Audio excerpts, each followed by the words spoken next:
¿sí? Bien. Entonces, ok. Pues bienvenidas todos a esta sesión de el doctorado en Sentipensar Historia de los Pueblos Originarios. En esta ocasión nos da un gran contento contar entre nosotros con Hubert Matiagua del pueblo Mepa, ¿no? Y él en su momento participó en un seminario donde estaban varias compañeras y compañeros MEPA para justamente discutir el pensamiento filosófico de la comunidad, y por ahí estaba también un finés en su momento, ¿no? Integrado. Y en el plano de la poesía también se ha destacado Hubert, ¿no? Ha recibido premios por su producción en la propia lengua originaria, ¿no? Entonces, pues es un honor que estés con nosotros, Hubert, y gracias. te damos la palabra esta hora y media o el tiempo que tú consideres necesario, y al final tendremos un intercambio. Adelante con la palabra. Muy bien. Primero, Wakala Shukyala, Hangui, y Cuya Hubert Matiagua, Shua no Yaho Mañui, Hami Shuahirim Yumateyua, Ango Yaho Mepa. Bueno, buenas noches a todos. Me da gusto compartir con ustedes un poco del pensamiento de mi pueblo, que es el pueblo Mepa, un pueblo asentado en la región de la montaña del estado de Guerrero, ¿no? Y gracias a Pedro por la invitación y la consideración de invitarme para compartir un poco de este camino que en lo largo de los años he ido como indagando, como decía bien Pedro, un principio con otros compañeros, empezamos un grupo en el cual nos dedicamos a escuchar, regresar a nuestra comunidad para escuchar a nuestros abuelos, ¿no? Que son los que cuentan las historias de cómo, digamos, nació el mundo de Mepa. Y en este camino fue que fui como adentrándome poco a poco sobre qué es esto de ser MEPA, y eso me llevó también a hacer una investigación que justo que aborda, digamos, este camino de cómo fui encontrando yo mismo algunos elementos que pienso pueden ser como ejes o matriz, digamos, de la cultura MEPA, ¿no? Para esto yo me planteé como algunas preguntas, de las cuales a lo largo de estos 10 años fui como contestando, tanto de manera, digamos, colectiva con la gente de mi comunidad, y como indagando con varias comunidades, con mis compañeros, fui como viendo como, digamos, revelándose también poco a poco este pensamiento, ¿no?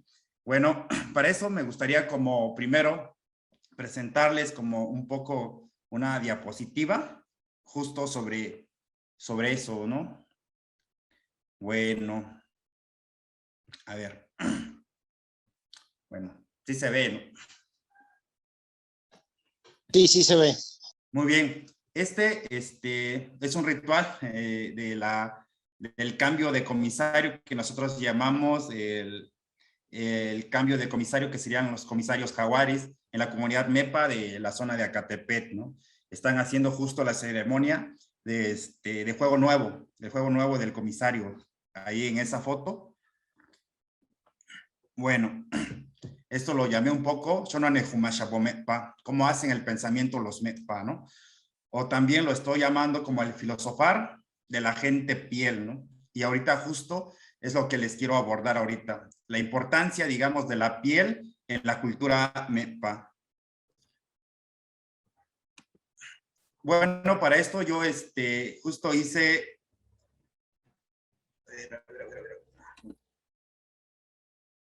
Para esto yo me planteé como 6 preguntas, ¿no? Primero, la primera pregunta es, ¿quiénes somos? O sea, ¿quiénes somos nosotros en la historia, no? Siempre se plantea de que a veces nuestra historia siempre es contada por otros, pero nunca nuestra historia es contada por nosotros mismos, ¿no? Y en este camino yo fui preguntándome quiénes son la cultura MEPA. los nombres por las que fue conocida esta cultura, y me di cuenta que la cultura MEPA durante mucho tiempo pues se le denominó siempre de otras maneras, ¿no? Pero nunca de la manera en que ella misma se concibe. Y entonces fuimos conocidos en la historia de México como yopes, tlapanecos. Y estos nombres siempre fueron nombres que vinieron, digamos, de la cultura náhuatl en ese sentido. La palabra yope hace referencia, viene del verbo yopegua, los que arrancan la piel.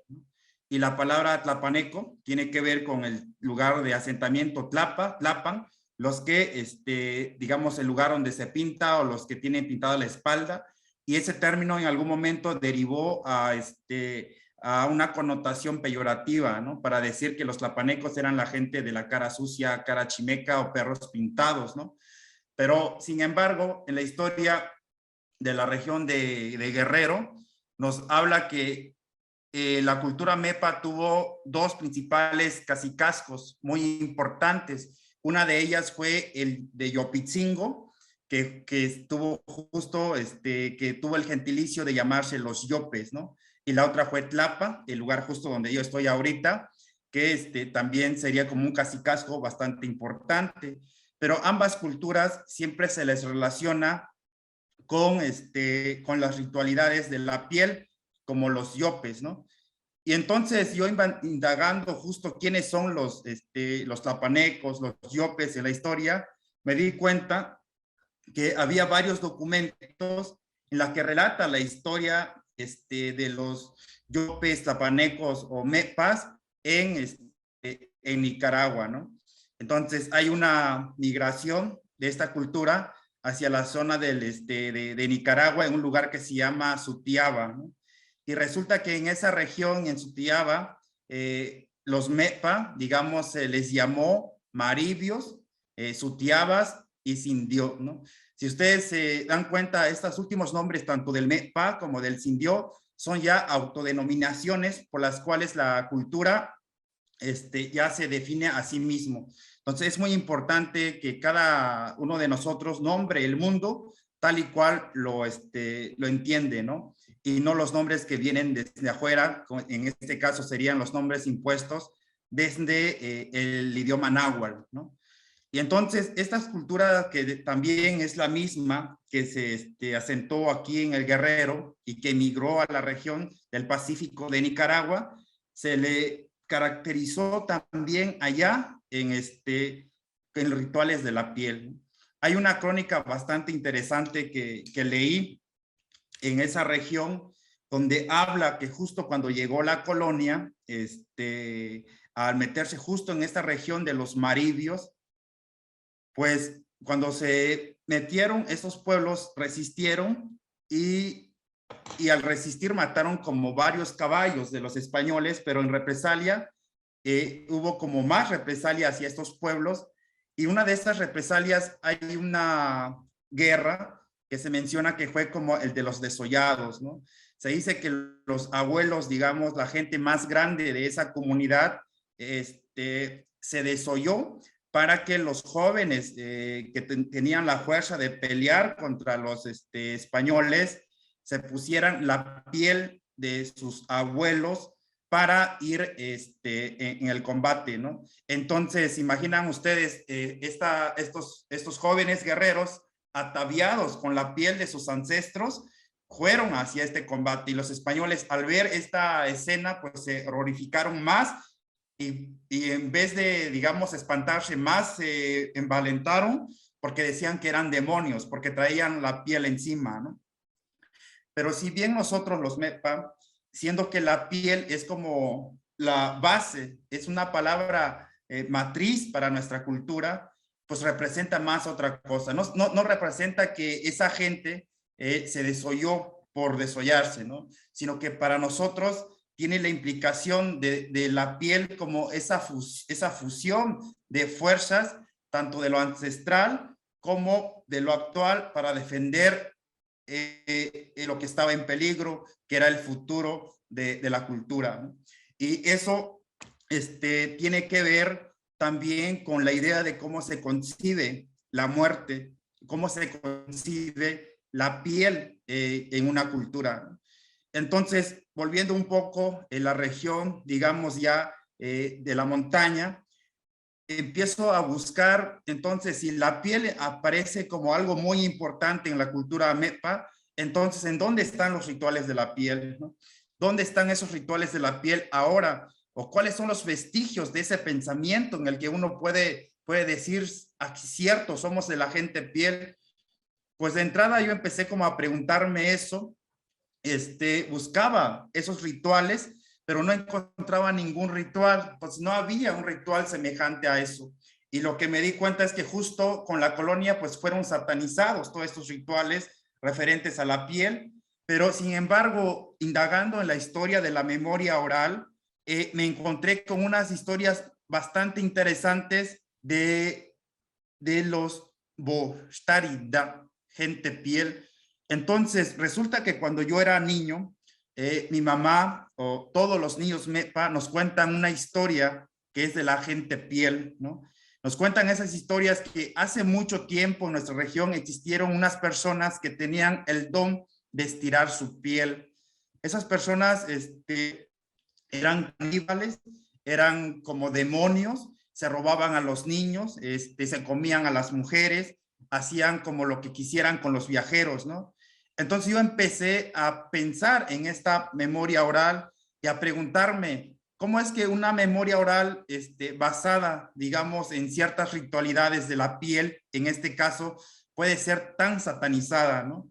Y entonces rastreando todas estas historias de la memoria oral, me di cuenta que justo en la colonia, con los sacerdotes, es que se transforma la oralidad con una finalidad, ¿no? Entonces los sacerdotes empiezan a crear una nueva narrativa en el cual satanizaban los rituales sobre la piel, sobre el desorallamiento, y empezaron a crear entre paz buenos y paz malos. Entonces los buenos son los que se sometían al cristianismo y los malos eran los que se mantenían en resistencia defendiendo su territorio, ¿no?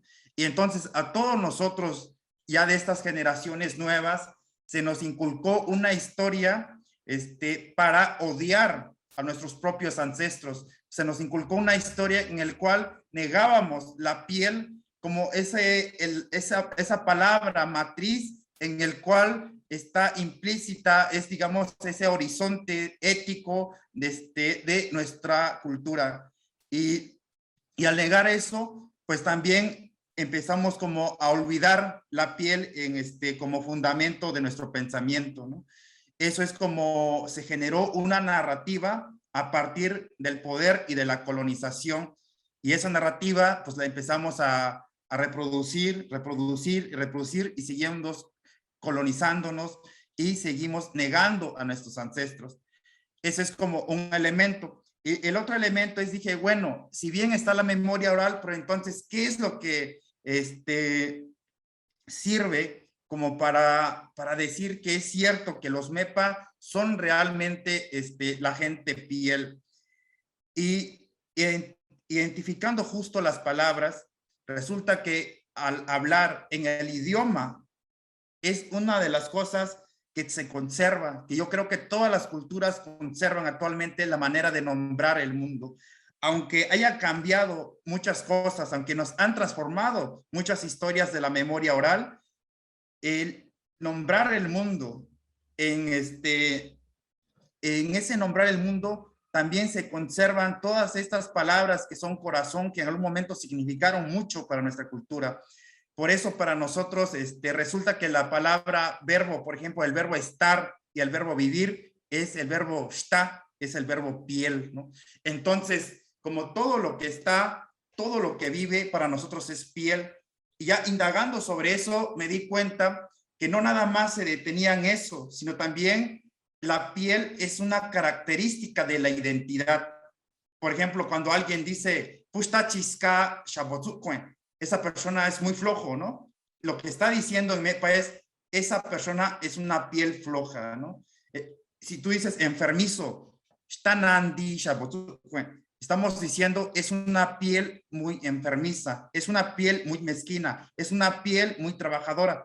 Entonces, la piel justo sirve para denotar una característica de la identidad para nosotros, ¿no? Y esa piel, aparte de que funciona en el uso cotidiano de la lengua, también todo lo que existe tiene piel para nosotros. Así también existe, digamos, el shtaya, que es el tallo del árbol, y la palabra raíz es shta, piel del árbol, ¿no? Shtatsu, cobija, es como piel de pelo, tiene que ver con piel de pelo, es cobija, que te cubre, ¿no? Shtilla, que es piel de agua, que tiene que ver con el panal, ¿no? Es panal, piel de agua, ¿no? Shtagaun, piel de su tortilla, que es la placenta del niño. Entonces, todo eso tiene piel y también existe la piel, digamos, de Shtapasi, piel de las piedras, ¿no? La piel de las piedras es justo cuando las personas hacen para que no se deslave, digamos, el cerro, hacen amarran esas piedras para que no se deslave, y eso es lo que nosotros llamamos piel de piedra. Pero también cuando hay como un acantilado muy grande, decimos piel de piedra. Pero también tenemos, por ejemplo, el riego, ¿no? Que es una de las actividades de la agricultura. Si ustedes se dan cuenta, hay dos actividades importantes. Una que es el ciclo del tiempo agrícola, y la otra es el tiempo en el que la persona crea su propio alimento, que es el del riego. Nosotros llamamos taguilla, piel de riego, ¿no? Entonces, dentro de las palabras, pues todo tiene piel para nosotros. Y esta palabra de piel, si se dan cuenta y repensamos esa palabra, esa raíz, ¿cuál es la función de esa raíz de la piel? Pues resulta que el tallo del árbol protege al árbol de la intemperie. O sea, el piel de agua del panal protege la miel, la placenta, piel de su tortilla, le da alimento y protege al bebé en el vientre de su madre. La cobija, ¿no? Statsu, nos protege justo también del frío, ¿no? Entonces, la función de la piel es proteger a todo aquello que lo contiene, ¿no? Entonces, nuestra piel misma es un órgano, el más grande, digamos, del sistema, de nuestro sistema, y aparte es uno de los órganos más bellos porque tiene esta capacidad de regenerarse, ¿no? Entonces la piel se regenera, y ahí conforme uno va indagando, va rastreando justo la importancia de la piel en el pensamiento MEPA, es que me planteé otra pregunta. Si bien la piel es el fundamento, digamos, en el que la cultura MEPA interpreta el mundo, ¿cuál sería la escritura, ¿no? ¿Cómo significaría la escritura para esta cultura? Y entonces, en algún momento, yo estaba como igual pensando mucho tiempo esto, y un día me pasé como un salón de los niños, y el maestro les estaba enseñando el abecedario. Ellos decían Sina A, Sina B, Sina C, estaban aprendiendo el abecedario, y yo caí en cuenta que lo que estaban los niños diciendo es cicatriz A, cicatriz B, cicatriz C, ¿no? Entonces, la escritura para nosotros, la cultura MEPA, pues es una cicatriz. Y se entiende porque si bien la piel es el fundamento, digamos, de casi todas las cosas que existen, la escritura, o sea, la huella, no la escritura, digamos, occidental que pensamos tiene que escribir, no, sino la escritura como una huella, ¿no? Como esa huella del paso, digamos, de alguien sobre un cuerpo, es esa cicatriz que marca la memoria, es esa, la escritura sobre la piel. Si nosotros imaginamos esa concepción de la escritura en la piel y pensamos entonces, ¿cuál sería la escritura del mundo? Pues bien, si el mundo fuera una piel, pues yo pensaría que mi cultura MEPA donde se asienta su forma de pensar, su forma de entender el mundo, lo que está haciendo justo es una cicatriz sobre la piel del mundo. O sea, una manera de entender, de dejar su huella, su testimonio sobre esa piel, una forma en la cual funda su política, su religión, en cómo entiende el mundo, ¿no? Entonces, eso sería como la cicatriz de mi cultura. Entonces, cuando mi cultura desaparezca, lo único que quedará va a ser esa cicatriz, esa huella de nuestro paso en la piel de este mundo, ¿no? Y justo si nosotros vamos viendo esa importancia de la piel en la cultura MEPA, que es como les decía, esa escritura, la cicatriz, y la piel es como ese fundamento, si lo queremos llamar así, o horizonte ético por el cual los MEPA entienden el mundo.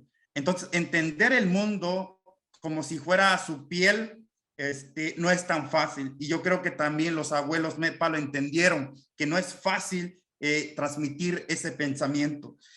Y como todas las culturas ocurre, cuando un pensamiento se transmite de distintas maneras, pues existen las narraciones de la memoria oral, ¿no? Pero también existe otra forma de enseñar el pensamiento, que son las ritualidades, ¿no? Porque las ritualidades están basadas sobre la afectación directa del cuerpo si tú no sigues las reglas de la ritualidad sobre ti, y si ocurren cosas malas sobre ti o sobre tu comunidad, implica que tú tienes que asumir una responsabilidad ante el acto ritual, ¿no? Entonces, pero esa responsabilidad tiene que ver forzosamente con la colectividad. Entonces, ¿cómo nosotros forzamos a alguien a aprender algo como decirle a los niños, ustedes deben de asumirse como la piel del mundo?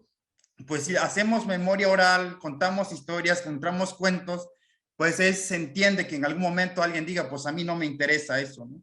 Solamente a través de las ritualidades es que se puede enseñar ese conocimiento, transformando el cuerpo de la persona o el cuerpo de la comunidad, ¿no?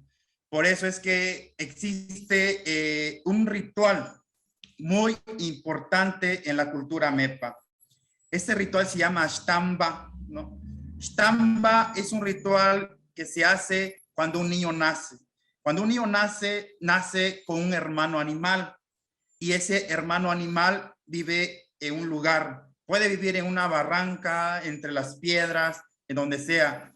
Pero esta palabra de Ashtamba significa Ashta, de raíz de la palabra piel, va, que es la cuestión de la tierra, va, tierra.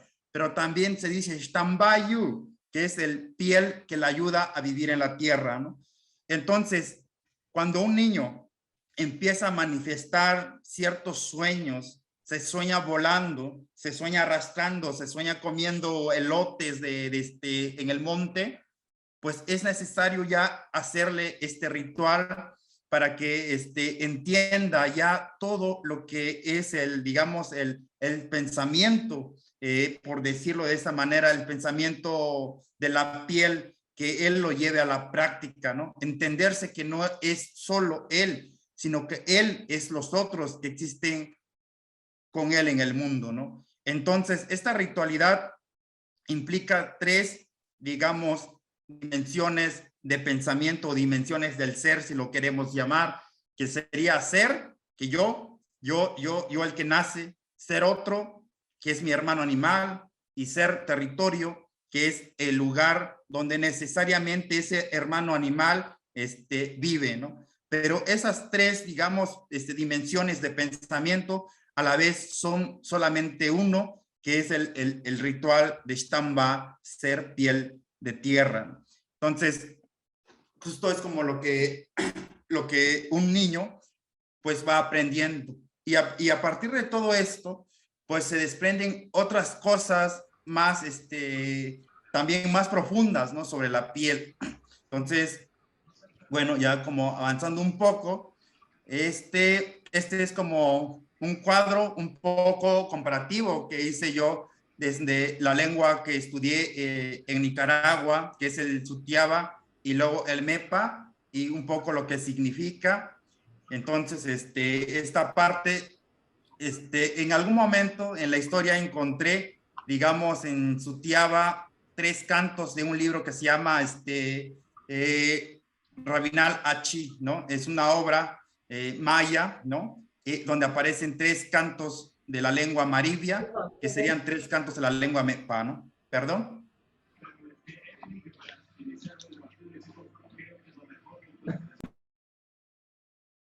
Bueno, bueno, entonces, es un poco la historia de que nos llevó un poco a la cuestión del piel. Vuelvo un poco a esto, ¿no? Entonces, esa es una forma, digamos, de enseñar el pensamiento, ¿no? Y desde un principio, cuando yo me planteé justo esto de la piel, que como les estaba diciendo hace rato, no fue como algo que, digamos, uno llega y encuentra de una manera inmediata en su cultura, ¿no? Yo estudié filosofía y en algún momento leí el libro de Carlos Leckendorf, ¿no? Filosofar en clave tojolabal, ¿no? Y en ese momento, cuando uno lee, digamos, ese libro, lo primero que quiere encontrar en su cultura es el nosotros también. La pregunta es, ¿existe un nosotros MEPA o qué es eso que existe, no? Pues entrada ya adentrándose uno en su propia lengua, en su propia cultura, se da cuenta que existen otros elementos aparte de nosotros, como en este caso la cuestión de la piel, que me llevó justo a mí a entender un poco el horizonte ético de la cultura, ¿no? Sin embargo, en la cultura MEPA también existe este nosotros, que nosotros le llamamos el lo, que sería nosotros, ¿no? Pero me di cuenta que en mi cultura también existe un nosotros que es exclusivo, o sea, un nosotros narrativo, ¿no? Entonces, este nosotros narrativo va a estar en función justo en que un hecho tiene que ser narrado. O sea, una historia tiene que ser narrada, ¿no? Y entonces para nosotros, se los explico de otra manera, toda historia de la memoria oral empieza con un mata shonigi nushtua hinaki wahyu, mata shonigi numbasha, te contaré cómo le pasó al conejo hace mucho tiempo. Te contaré cómo le pasó al sol cuando levantó la lumbre del mundo. Te contaré cómo le pasó a una persona que fue a buscar trabajo. Entonces, en este cómo va a estribar justo, va a estar lo que nosotros llamaremos la experiencia. Porque en el cómo, para nosotros entendemos que todo lo que nosotros narramos tiene que ver con una experiencia del mundo. O sea, el cómo lo hizo el conejo de salvarse del coyote, ¿no? ¿Cuál fue ahora sí que su experiencia de salvarse de la muerte? Y como todos nosotros tenemos experiencias que contar, el diálogo de las experiencias es lo que hace que se fortalezca una cultura, es lo que hace que el camino sea mucho más fuerte, ¿no? Mucho más porque viene justo del fundamento de las experiencias de los otros, ¿no? Y de los otros, de nosotros y de nosotros de los otros. Y entonces, eso es lo que la cultura MEPA llamaríamos justo una pedagogía que está basada desde la memoria oral, ¿no? Porque esta pedagogía está basada justo a partir de contar experiencias del mundo que son surgidas, por ejemplo, no necesariamente en hechos reales, ¿no? Pero que intentan relatar una experiencia. O sea, esto lo podemos ubicar en distintos tiempos, ¿no? Por ejemplo, cuando algo sucede, eso que sucede es narrado a las nuevas generaciones para que ellos aprendan ciertos fundamentos, el por qué tienen que ir a pedir lluvia en un cerro, o el por qué tienen que hacer cierta ceremonia en cierta fecha, Y eso está fundamentado a partir de una historia del origen del mundo, ¿no? Entonces, por eso, como uno de los ejercicios por los cuales el segundo ejercicio es justo eso. Hay que recordar cómo nació nuestro mundo. Y en cómo nació nuestro mundo está la base de lo que llamaríamos como la pedagogía de nuestra oralidad, ¿no? Y esta pedagogía está narrada de distintas maneras, ¿no?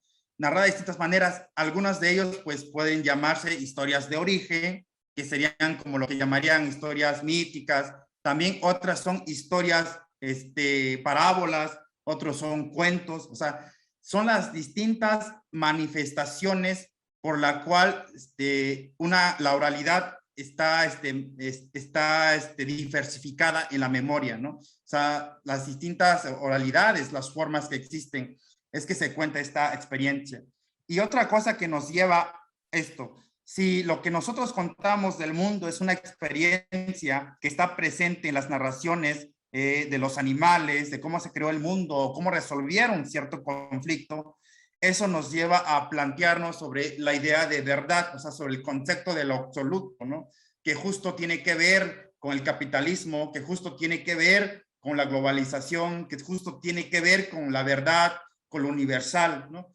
Entonces, si no existe, digamos, esta idea de verdad absoluta, pues lo que existe justo son experiencias del mundo presentes en la oralidad, ¿no? En el simbolismo de la cultura, pues la idea de lo absoluto como tal, que se impone ante lo otro, que se somete ante lo otro, como esa religión de la colonia que llega y somete a las otras religiones para decir que tiene la verdad, no existe, ¿no? Entonces, sobre eso es que los pueblos han construido, digamos, una resistencia, ¿no? Justo sucede en la región de Guerrero. Hay varias organizaciones, cuando se fundan nuevas organizaciones, justo una organización no viene de la nada, pues. O sea, nada surge como un acto espontáneo. Todo tiene que ver con las experiencias y distintas formas de lucha de cada comunidad, de cada organización, y cuando se logra conjuntar esas formas de lucha, es cuando la comunidad puede tener fortaleza, porque se permite aprender a partir de la experiencia de los otros, ¿no? Y es cuando una nueva organización o una nueva táctica de lucha surge a partir de un nosotros basado en las experiencias de la lucha. Entonces, lo que les estoy diciendo que esto de la oralidad no es una cosa que, digamos, está nada más en la oralidad, en los cuentos, no, sino que quiero decir que esto está presente de manera activa en la memoria, en la resistencia constante, en la lucha por la defensa del territorio, de la lengua o de todo lo que ocurre, ¿no? Esto permite articular justo nuestra lucha desde esta visión de nosotros, ¿no?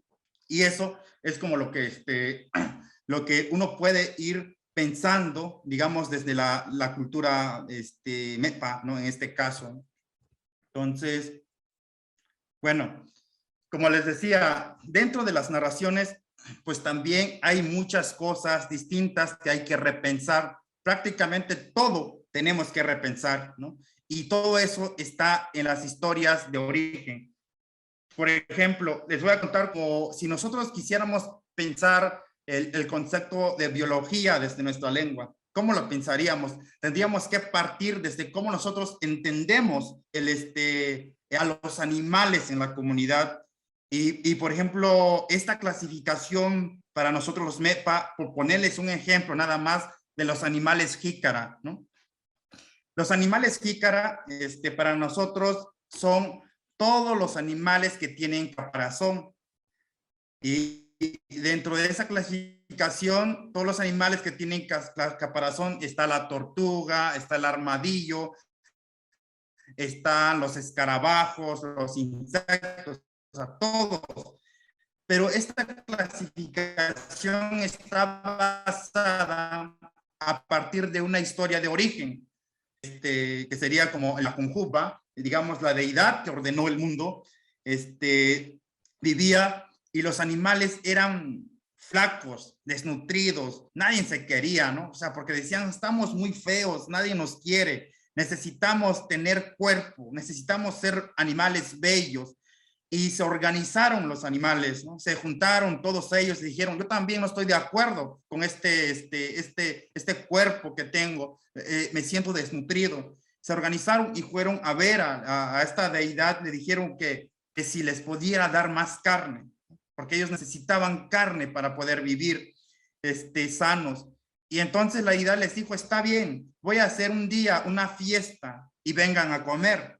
Entonces se planteó el día de la fiesta, como siempre, ¿no? Los animales más que ya tenían un poco más de carne, se aprovecharon y agarraron pedazos de carne, así como el tigre agarró y se puso toda la carne, por eso se quedó bien grande y con manchas todavía, ¿no? Y cada animal fue agarrando parte de su carne y eso fue convertido en su cuerpo. Entonces los animales que tienen jícara llegaron un poco tarde, ¿no? Entonces la deidad les dijo, ¿es esto lo que queda de la carne? Y les dio la tortuga, llegó, órale, ahí está tu caparazón, tu jícara, póntela, y se la puso y se llevó. Llegaron los escarabajos y cada uno agarró con su jícara chiquita de todavía lo que había, ¿no? Y llegó la serpiente y le dijo, ya no hay carne, solamente hay venas, ¿te lo llevas? Y dice la serpiente, pues ya que no me lo llevo. Y ya se llevó la vena, la serpiente, y por eso tiene esa forma alargada el serpiente. Y hasta el final llegó el escarabajo pelotero y le dijo, ya no hay nada, solamente queda esa mierda. Y el escarabajo le empezó a juntar la mierda. Por eso justo ahora el escarabajo sigue juntando la mierda con su pelota donde quiera que va, ¿no? Entonces, cuando nosotros empezamos a pensar, esa es la clasificación de nuestra cultura. Esa es, digamos, otra forma de entender incluso nuestro pensamiento y no desde un pensamiento, digamos, impuesto de la biología y todas las ciencias, ¿no? Y así como existe, digamos, esta clasificación, existen muchas clasificaciones. Escarabajo bebé, ¿no? Para nosotros los MEPA, a diferencia de la cultura occidental, ¿no? O no sé dónde viene esta idea de que los bebés un escarabajo, ¿no? Entonces, existe un escarabajo que cuando alguien va a tener un bebé en la casa, ese escarabajo empieza a aparecer en la puerta de la casa.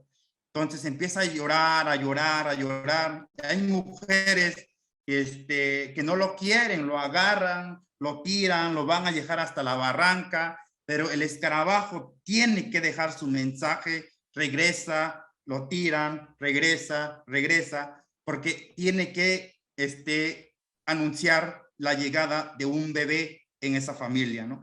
Entonces, para nosotros ya sería distinto en cómo nosotros estamos entendiendo la clasificación o el hacer de cada animal. Y esa es como un poco la historia, digamos, de cómo repensamos desde esta pedagogía de la oralidad, desde este show que les decía yo, que tiene que ver con la experiencia en cómo el mundo está narrado y cómo uno puede ir desatando esos nudos para plantearse justo un pensamiento de decir, entonces, ¿qué somos nosotros? ¿Qué somos en la historia? ¿Qué somos ahorita? ¿Y cómo estamos pensando nuestra lengua? ¿Y para qué estamos pensando esto, no? ¿Para qué queremos justo pensar la historia del escarabajo? ¿Para qué nosotros queremos pensar y para qué nos sirve eso? O sea, más allá de teorizar, más allá de pensar, este pensamiento tiene que, ahora sí que como bien sucede en los pueblos, un pensamiento que no está caminando de manera constante en la transformación de la vida de la gente, pues es un pensamiento que está fuera de su realidad, porque es un pensamiento que no necesitan, por ejemplo, ¿no? Y para esto, pongo un ejemplo de la poesía. Por ejemplo, si nosotros pensáramos la poesía desde la concepción occidental, pues dirías, la poesía así no sirve en una comunidad. No existen ese tipo a lo mejor de poetas en una comunidad, ¿no? Sin embargo, ¿cómo se entendería la poesía desde una comunidad? ¿Cómo sería esa necesidad que el pueblo necesita para fortalecer su espíritu, ¿no? pues fácil. Pensamos que cuando ahorita llegaron los tiempos de lluvia, hay gente que sube a pedir la lluvia en los cerros y eso no lo hace cualquiera. En una comunidad, quien va a pedir la lluvia, le llevan su res, le llevan sus guajolotes, le llevan a ese señor, porque no cualquiera tiene el don de hacer llover el mundo. Y el que sabe hacer llover el mundo es el que tiene la palabra. Y por eso, si hace llover el mundo, significa que va a haber alimento para el pueblo. Si hay alimento para el pueblo, significa que hay fortaleza, que hay fuerza, que hay futuro. Entonces, la poesía en ese sentido es el espíritu de una comunidad, pero no esa poesía que de repente pensamos nosotros que sucede, ¿no? Desde la manera occidental, muchos que escribimos poesía, estamos pensando desde el occidente para hacer poesía, o desde afuera, ¿no? Pero en nuestra comunidad existen estos poetas y los poetas en una comunidad son fundamentales porque ellos son los que narran las historias, la memoria, ellos son los que hacen cicatriz de la piel del mundo, de la piel de esa cultura. Y así como existen los poetas que podríamos llamar, que piden la lluvia, poetas rayo, existen también los poetas mantis. Entonces, uno diría, ¿por qué poetas mantis, no? Diría, pues, ¿de qué se trata? Pero bueno, resulta que en la comunidad, el mantis, lo conocen ustedes, es el nombre que nosotros llamamos a los señores pedidores de novia, ¿no? Porque el mantis es un animal sagrado que justo que es como un abuelito que está rezando y que está señalando el camino, o sea, el guía de la comunidad. Entonces, por eso esos abuelos que se llaman Itzum, no cualquiera logra ahora sí que esa poesía, porque cuando van a pedir a la novia, la otra familia tiene que buscar a otro mantis. Y ahora sí, ahí sí son diálogos de poesía que pueden empezar desde a las 4 de la mañana y terminar hasta el día siguiente, hasta que ambos, con puras metáforas, entiendan todo el simbolismo, todo lo que implica el deber de formar una nueva familia. Porque una nueva familia es el origen, digamos, del pueblo, es el origen de una cultura, ¿no? Entonces, por eso para nosotros, para decir casa, decimos, vengo a tu pueblo, ¿no? Y entonces, y eso tiene que ver con otras cosas de pensamiento. Y cuando estos señores, digamos, logran plantear, digamos, a los nuevos jóvenes que quieren formar una nueva familia, estos discursos, pues eso es como el trabajo de los poetas mantis, ¿no? Pero también existen otros poetas, los poetas sopladores de agua, ¿no? ¿Quiénes son los poetas sopladores de agua? O sea, en la poesía está diversificada de tanta manera en su función como espiritualidad y como sanación en un cuerpo, ¿no? Pues también en la comunidad, los que sanan el cuerpo, los que nos sanan del miedo. ¿Cómo se sana el miedo? Cada pueblo tiene su propia forma de sanar el miedo. El miedo es una enfermedad muy, ahora por decirlo así, muy cabrona, que si se mete en tus ojos, carcome tus huesos y te destruye, ¿no? Y entonces hay poetas que se llaman sopladores de agua, ¿no? Esos poetas sopladores de agua son los que se encargan de curar el cuerpo del miedo. Entonces, esos poetas te van a soplar el agua en el cuerpo, te van a chiflar, te van a hablar todo un discurso sobre expulsar el miedo del cuerpo. Y entonces, la poesía también está en la función, digamos, de curarnos, ¿no? De cómo sanarnos. Muchos dicen, ¿no? A las compañeras que a veces son violadas, ¿no? Por el ejército, son violadas. Y a veces esta política se piensa desde el Estado para resarcir el daño, pues dice, no, les vamos a mandar psicólogos, les vamos a mandar todo un programa para resarcir el daño, ¿no? Pero la pregunta es, ¿realmente se está pensando en la necesidad espiritual de estas compañeras? Porque se está pensando el miedo, la enfermedad desde afuera. No se está pensando el miedo desde adentro, o sea, lo que le significa a esa niña o a ese niño desde que creció, vivió, enfrentó sus primeros miedos, o lo que le puede significar la esperanza. Él lo que necesita es alguien que le cure desde su visión del mundo, y necesita justo es un poeta, soplador de agua, para que le haga comer la tierra y le haga espantar el miedo y lavar su cuerpo, ¿no? Y no esos programas que mandan desde las instituciones, brigadas de psicólogos o de psicólogas que justo están pensando la psicología o la enfermedad desde otro lugar, ¿no? Desde otro lugar fuera, ahora sí, que de nosotros, ¿no? Y ese es digamos, otro punto que uno puede ir indagando. Y la otra cosa podría ser los poetas piel de riego, ¿no? Los poetas piel de riego son los que despiden a los muertos, porque un muerto, para despedirlo, tienes que reverdecer el mundo, ¿no? Justo. Entonces, cada uno de estos haceres, digamos, que existe en la comunidad, pues está relacionado completamente con la necesidad espiritual, material de esa comunidad, ¿no? Y la cosa es que nosotros ya no estamos pensando desde adentro, o sea, siempre nos están empezando a pensar desde afuera, estamos construyendo, dialogando desde afuera, pero justo hemos dejado de pensar en esas palabras cotidianas, en esos diálogos, que justo todavía pienso yo que estamos a tiempo de reconstruir esta memoria. O sea, justo estamos todavía, porque muchas culturas están presentes su idioma, como ese vestigio, como esa cicatriz en el cual creo que podemos reabrir para repensar y preguntarnos qué somos y para qué estamos acá. Y es lamentable por todas estas lenguas que ya perdieron el idioma, ¿no? Y justo eso es lo que yo vi cuando estuve en Nicaragua. Los MEPA de Nicaragua lo que perdieron fue el idioma, ¿no? Perdieron el idioma. Y yo cuando estuve ahí, justo lo que me enfrenté es el futuro de mi propia cultura. ¿Cuál es ese futuro? Pues el futuro es que los MEPA también vamos a perder nuestro idioma. Yo casi estoy seguro de eso. ¿Por qué? Porque con la globalización, con toda la violencia sistemática, racismo que existe todos los días, porque es mentira que digan que están haciendo algo con los pueblos. Es mentira, eso no existe fuera. Yo en mi región, desde que estoy acá caminando, no he visto ninguna institución metida en la comunidad intentando salvar un idioma o fortaleciendo el pensamiento de los niños o de la gente. No, nada de eso existe.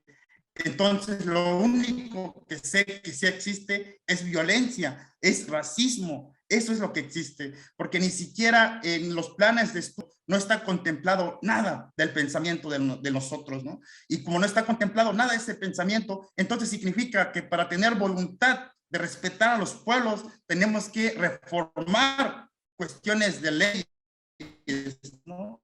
Tenemos que tener una voluntad más allá del folclore, una voluntad realmente concreta que se lleve a la práctica, y eso no existe y no va a existir con las cuestiones del capitalismo. Y entonces en esta lucha estamos condenados a la muerte, ¿no?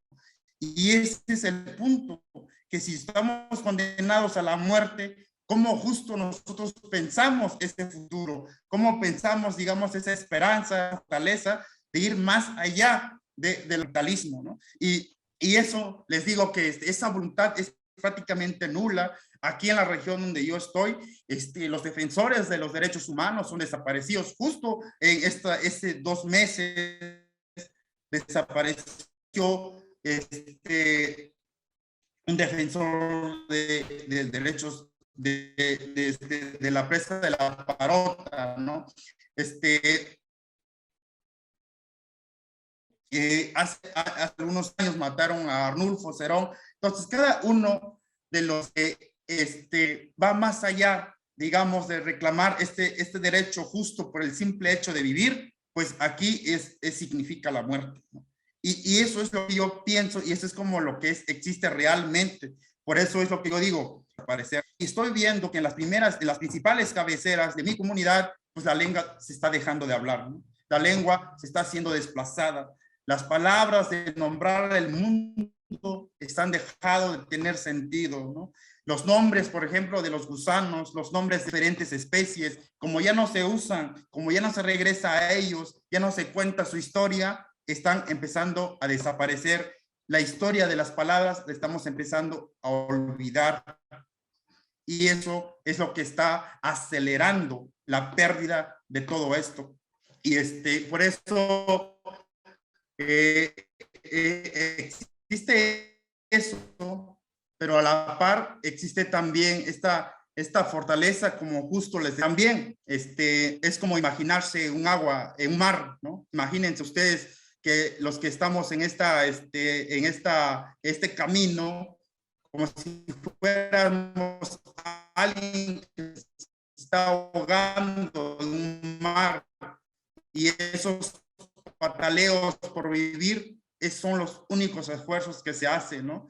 Y ese movimiento que cada día pues nos está ahogando.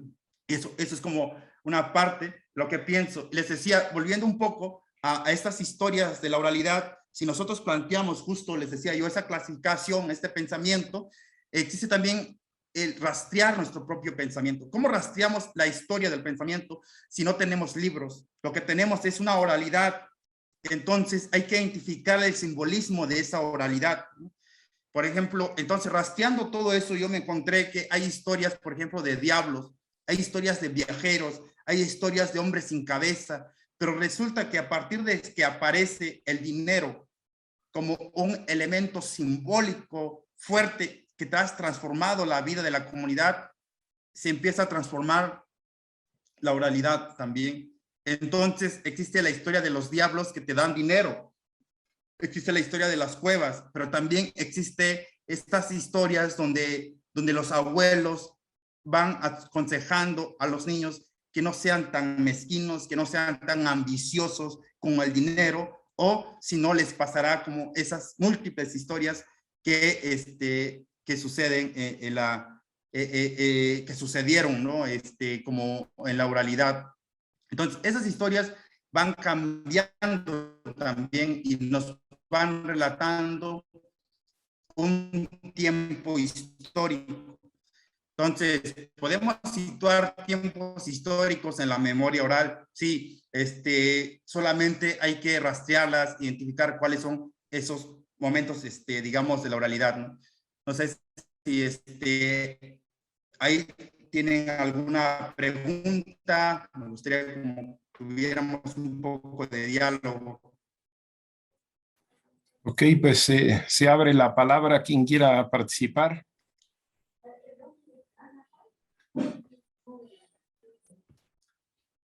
Tenemos también varias compañeras, compañeros que todos tenemos nuestra propia oralidad, ¿no? Hola. Maricruz, adelante.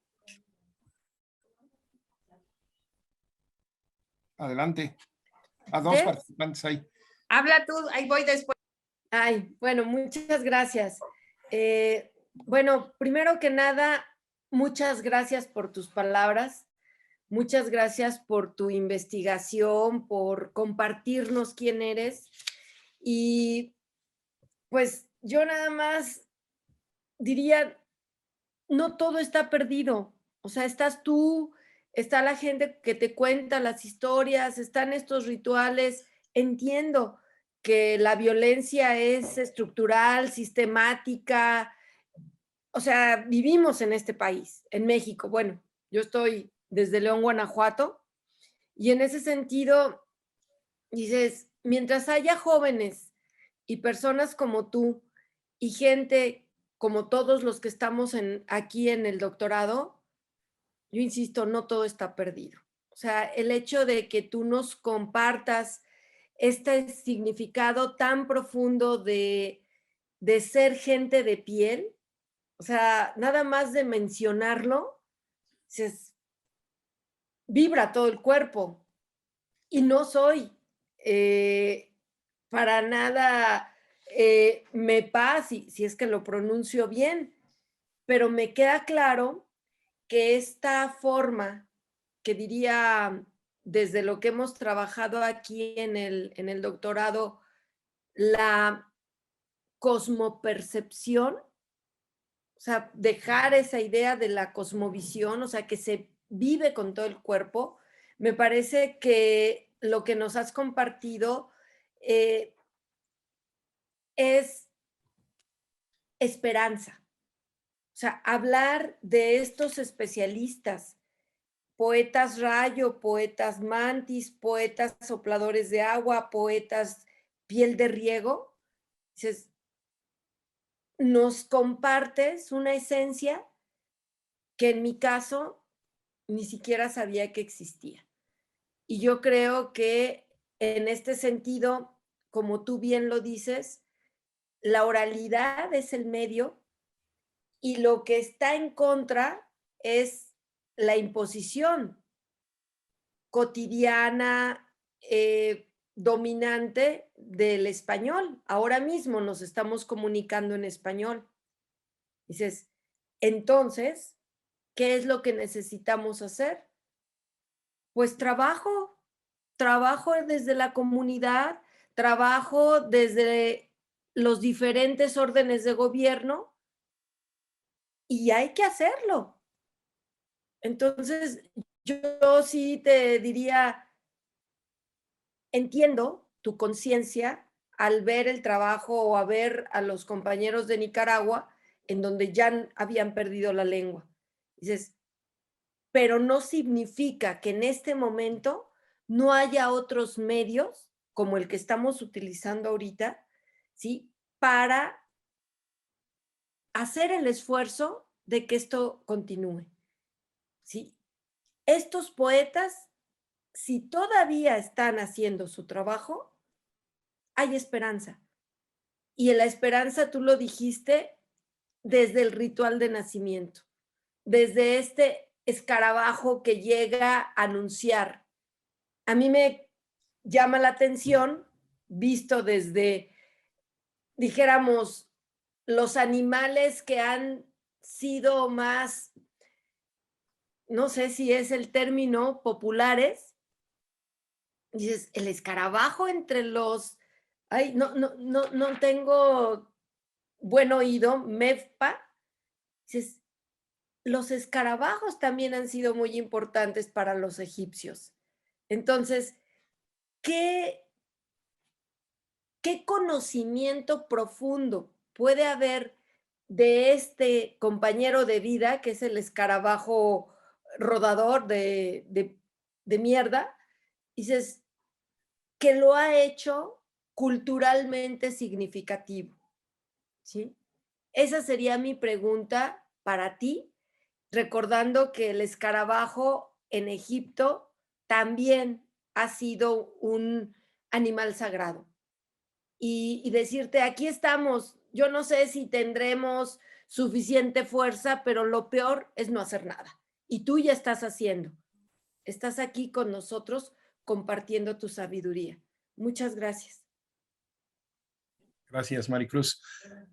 Uber, no sé si quieres escuchar a Ana y a Elizabeth y luego intervenir. ¿Sí? Ok, entonces, Ana, adelante. Hola, perdonen que no abra mi cámara. Pues yo quedé realmente, toda la plática fue un poema.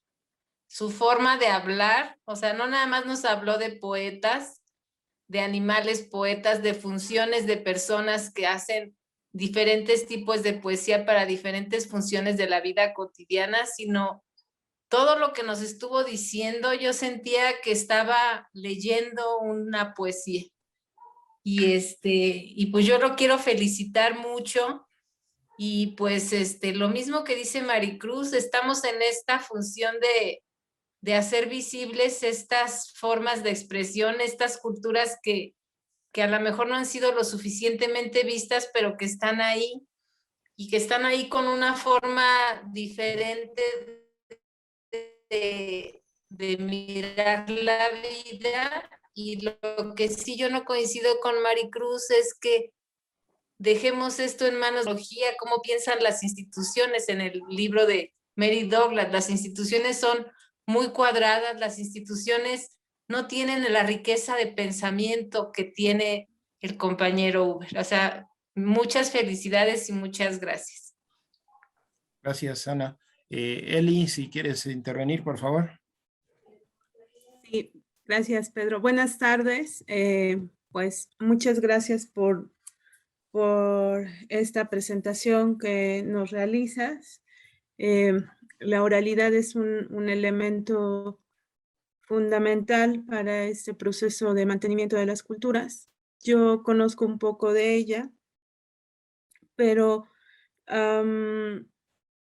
¿qué tanto o qué tan forzado está esto de la poesía en las comunidades? Porque yo no tengo, por ejemplo, en Purépecha un término para la poesía. Tengo otros términos propios y sé que estás haciendo como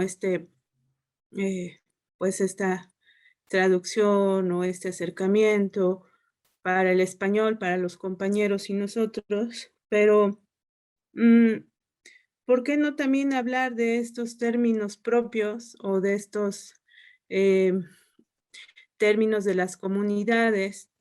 Por ejemplo, en el Purépecha no hay un término para sentencias restrictivas, sin embargo, se hizo un neologismo en Purépecha que es Mijkukurinskwecha. Y Mijkukurinskwecha va a ser lo que conozco, lo que sé que no debo de hacer, porque me lo dicen los mayores. Todo eso está en esa idea. Y a mí me hace mucho ruido cuando hablan de poesía, quizá por mi deformación académica que ya tengo, y la contrasto con estas formas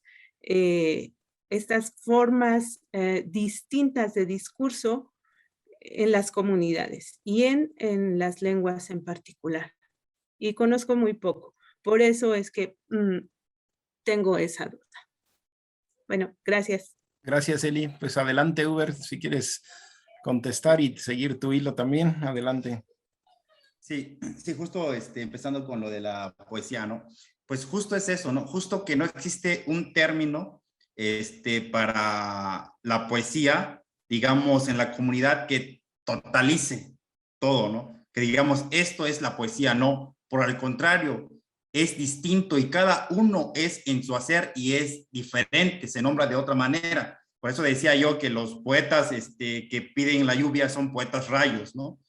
Poetas sopladores de agua, poetas mantis, poetas piel de riego, ¿no? Y cada una de estos sería como una poética distinta que tiene una función en la comunidad.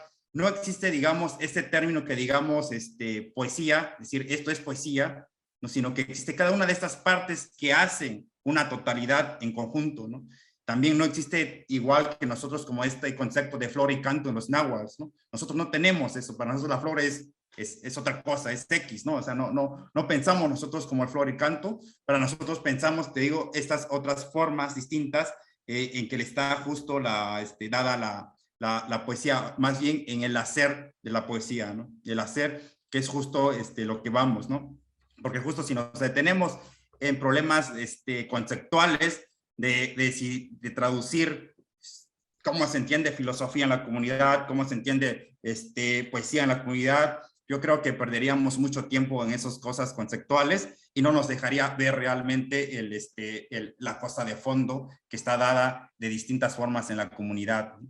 Y bueno, más bien es eso como lo que pienso y cómo está dado de distinta manera. Y en el Purépecha, pues seguramente pues, está dado de otra manera distinta a la cultura Mepa, aunque siempre nos va a unir algo, ese hacer de la poesía en la comunidad, en todas las culturas del mundo, ¿no? Nos va a unir eso. no nada más en el purépecha, sino también en el náhuatl, en el mepa, en el ñusabi, en todas las culturas, en la cultura de los franceses, en los egipcios, en los africanos, ¿no? Ese hacer de la poesía es como lo que nos va a unir y nos va a emanar como una expresión de lo humano, así como esa expresión de lo humano, del pensamiento, digamos el pensamiento filosófico, ¿no? El pensamiento de la filosofía, más allá de los problemas conceptuales, o sea, va a estar presente en todas las culturas, ¿no?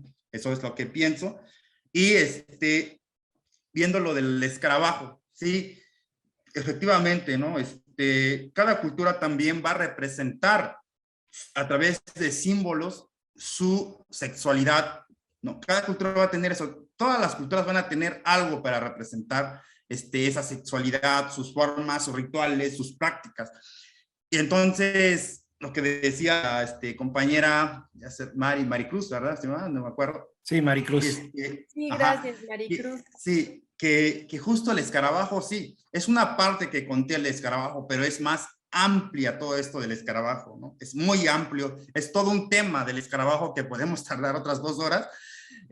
Rápidamente, hay distintos tipos de escarabajo, ¿no? Por ejemplo, el escarabajo, rinoceronte. Para nosotros se llama Shuku Shkandahua, que es animal coa, y que es el que siembra, y es uno de los hijos del rayo, y es el que siembra porque labra la tierra, ¿no? Y es el que cuida que la milpa crezca, tiene que ver con el alimento, la fertilidad de la tierra, ¿no? Existe otro escarabajo que se llama Shukushkun, animal semilla. Ese escarabajo es uno larguito, no sé si existen en sus comunidades, es uno largo, que cuando lo encuentras, lo ves en el camino y lo agarras y lo avientas y le haces un conjuro de las semillas. Entonces les pides semilla de calabaza, semilla de todo tipo de semillas, si quieres hasta de amapola. Le pides todo tipo de semillas para que te dé semillas, porque es el portador de las semillas. Es un escarabajo que nosotros llamamos Shukushkun, animal semilla, ¿no? Está ese escarabajo, está el escarabajo bebé, ¿no? Que es el que trae a los bebés, y está el escarabajo mierda, que es el que va cargando con su nido y con su alimento en el mundo, ¿no? Entonces, este simbolismo del escarabajo pues está relacionado al pensamiento de la fertilidad de la cultura mepa, ¿no? Entonces, el escarabajo va a estar presente en ese simbolismo, ¿no? Y en ese simbolismo hay otros escarabajos, otro tipo de escarabajos, los que tienen alitas y todo, y ahí es una historia muy larga, ¿no?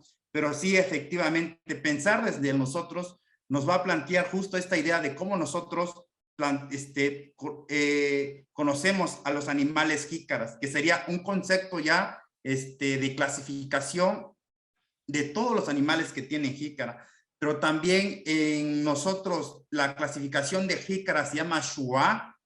Shua es como todo lo que contiene algo, es como esta shua round, es esto, ¿no? Esta es la jícara de mi boca, porque es como esta forma que contiene las cosas. Shua shoshto, ¿no? Es como la jícara de mi pecho que tiene como mi corazón. Shua es la palabra también para plaza.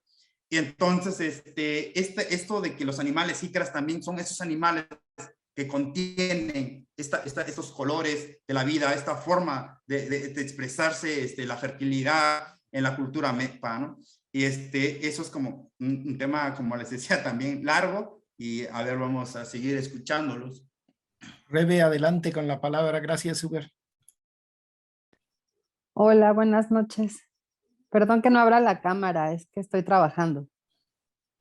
¿Me escucha? Sí. Y se escucha bien. Ah, bien, gracias. Uber, buenas noches. Tengo una duda. ¿Cómo en tu comunidad, cómo se descubre o cómo sabes que eres poeta? ¿Sabes? O sea, y cómo se asigna la categoría, ¿no? O sea, bueno, yo soy poeta y soy poeta tal, porque como todos son tan importantes en sus funciones, pues imagino que es gente muy valorada, ¿no? Dentro de la comunidad. Y la otra pregunta que te quería hacer es, ¿tú qué poeta eres? Yo no soy poeta. Ah, ¿y en serio? Bueno, Entonces escuché mal al principio. Perdón, bueno, estoy trabajando y no sé por qué escuché que hacías poesía. bueno, justo haces una pregunta bastante buena porque justo tiene que ver con, justo lo siguiente que quería platicarlos, ¿no? Justo, si bien el verbo ser, digamos, el verbo estar, perdón, se traduce como piel, el verbo ser se traduce como trabajo. Por ejemplo, entonces, cuando yo digo ser y cuña, Uber, lo que estoy diciendo es yo soy, digamos, el trabajo de Uber, ¿no? Entonces, la palabra trabajo tiene que ver, ahorita les comparto igual un poco. Bueno, está en este punto que les quería, este es de los verbos, está, bueno, es justo, ¿no? Entonces, cuando alguien es, justo, tiene que ver con el trabajo, ¿no?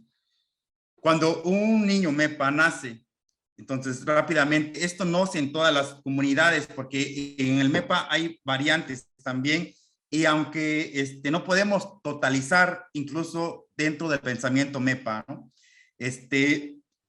Cuando un niño está en el vientre de su madre, se dice Hagwede, carga el pensamiento. Cuando ese niño nace, dice Neshwahi, está haciendo pueblo, la mamá cuando nace el niño, ¿no? Cuando ese niño es ya grande, dice Dayet, ya que agarra la fuerza. Pero toda persona que nace tiene que buscar, digamos, un trabajo en el que le va a permitir sostener su vida, ¿no? Por eso cuando ese trabajo es el que va a decir justo quién eres tú. Ese nombre no te lo vas a dar tú. Ese nombre te lo va a dar la comunidad en función a tu trabajo, en función a tu manera de ser en esa comunidad. Entonces existen diferentes tipos de trabajo en una comunidad, ¿no? Y digamos, cuando yo digo Icuña Uber, yo soy el trabajo de Uber, pero ese trabajo de Uber está relacionado con la otra palabra que dice Mbiyu, mi nombre, que ese nombre, digamos, tiene que ver en la traducción de decir Biyu, mi nombre, pero también Biyu es el Bi, el tiempo, ¿no? Por eso cuando alguien va a buscar trabajo en el norte dice Magayan Biyu, voy a buscar mi nombre. Entonces, pero el nombre se busca a través del trabajo. Entonces, cuando alguien se muere, se dice Nihanun Biyu, le llegó su nombre, ¿no? Este nombre tú lo vas construyendo a lo largo de tu vida a partir del trabajo, que es justo lo que te va a permitir distinguir de los otros. Y es así que, que cada, digamos, abuelo de la comunidad va a ser poeta rayo, poeta supleador de agua, por su trabajo, por su hacer, ¿no? No es que él llegue y diga, yo quiero ser poeta rayo, yo quiero hacer esto, yo quiero hacer lo otro. No es así. Eso se logra a partir del hacer de esa persona dentro de la comunidad, a partir de ese trabajo que no se lleva un día, ¿no? Sino que se lleva años en formarse, en hacerse como un poeta rayo. Entonces la comunidad va identificando a alguien y dice, ese señor es el que sabe rezarle a la lluvia. Ese señor es el que sabe curar el miedo, pero tiene que ver con la confianza, con el trabajo que ese señor demuestra a partir de su palabra, ¿no? Y es así conforme los abuelos se convierten en cada tipo de poetas, por llamarle, o palabreros, si le quieres llamar de esta manera en la comunidad.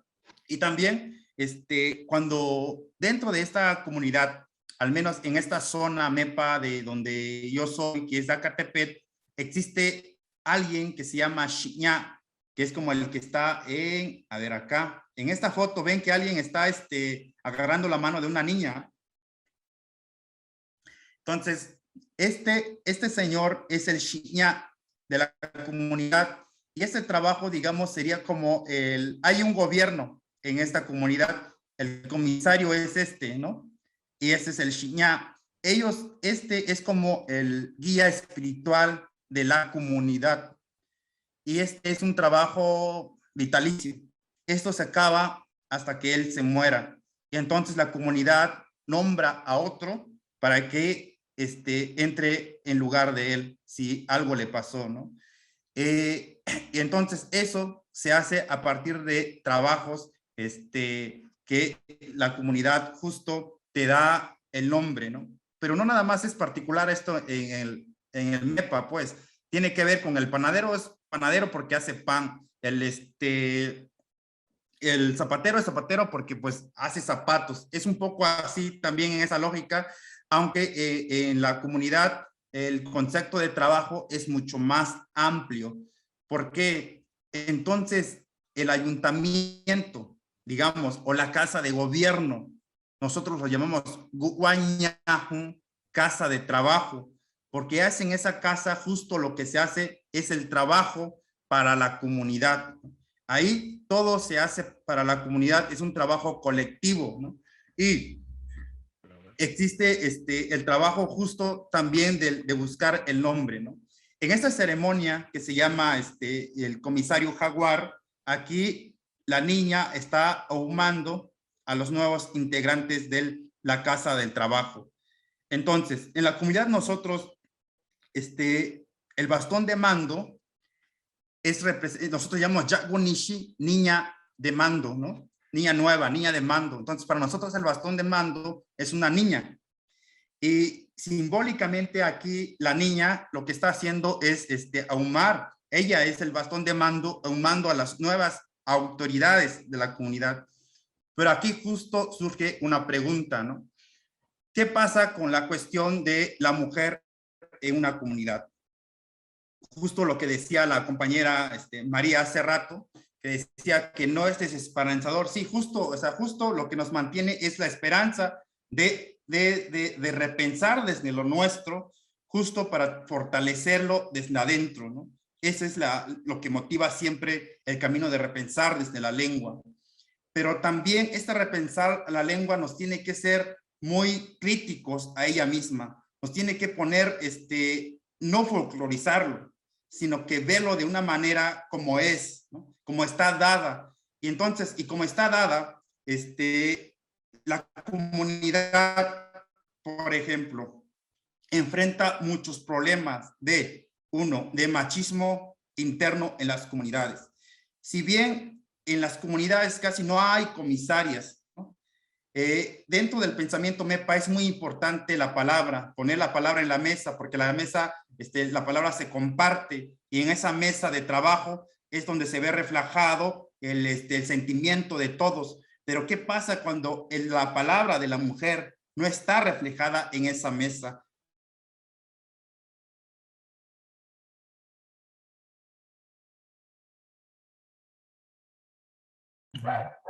Creo que le bajó la señal. Esperamos tantito que se recupere la señal. Voy a mandarle un recado.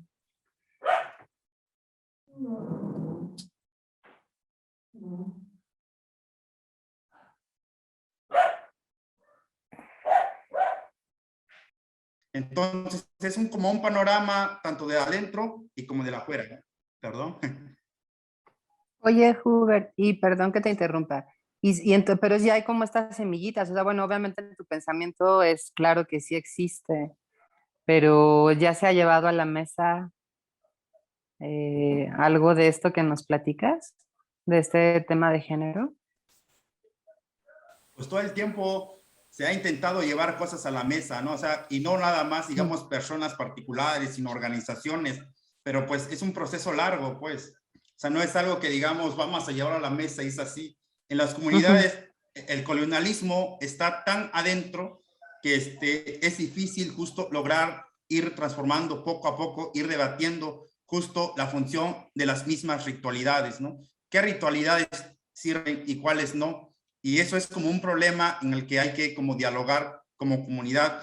Hay algunas comunidades que dialogan, pero hay otras que no. Entonces hay que esperar una generación hasta que se mueran los grandes para ir dialogando con los amplio, es como vamos a llegar a platicar esto en un día, 2 días. No es así, pues. Claro, gracias.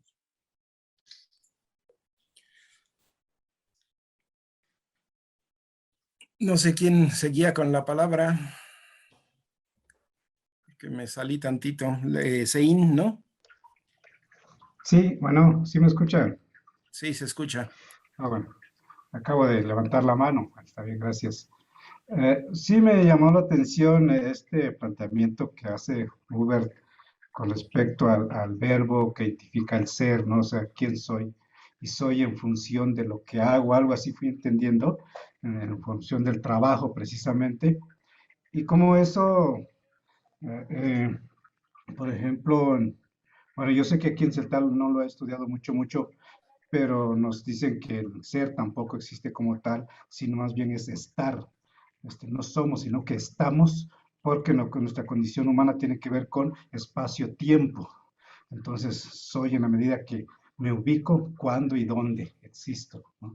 Entonces, estos son como visiones distintas y me parece que esto es donde no logramos con la idea occidental compaginar, ¿no? Porque lo occidental finalmente divide, ¿no? El ser y lo que haces lo separa, de manera que de pronto dicen unos, bueno, si yo, por ejemplo, si me asumo profesor, pero todos diríamos, bueno, no, pero antes de ser profesor eres un ser humano, ¿no? Y entonces quitamos la condición humana del trabajo, entonces ahí creo yo que es una de las cuestiones donde tenemos tal vez estos problemas para poder comprendernos. Alguien quien está, digamos, planteando algo que me parece un poco parecido a lo que Huber nos plantea desde su cultura, es desde la teoría de la complejidad de Edgar Morin, ¿no? Uno de los principios de la complejidad dice precisamente que producto y productor se producen. Entonces, no existe un productor sin su producto. Y en uno de los textos ponía un ejemplo claro cuando dice, el cafeticultor no es caficultor si no existe el café. Entonces, el café es el que hace al cafeticultor, ¿no? Entonces, más o menos yo creo que no sé si en ese sentido Hubert nos podría ir aclarando esto, pero yo lo estoy ahí como entendiendo que está muy, interesante que, que aun cuando se esté discutiendo esto desde otras perspectivas como el de la complejidad, vemos que en la cultura de Uber eso está prácticamente definido, o sea, está claro ahí, ¿no?